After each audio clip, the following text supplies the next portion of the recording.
Hey guys, in this quick video, I'm going to show you how you can possibly change your aspect ratio for your X6 Mark II. Now, to do it, all you have to do is go to menu, and then when you get in menu here, you're going to have the aspect ratio 1:1, 4.3, 16.29.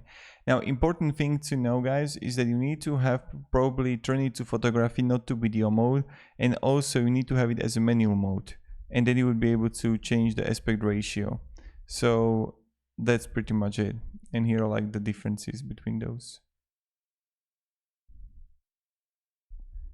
So yeah, thank you very much for watching and have a great day and goodbye.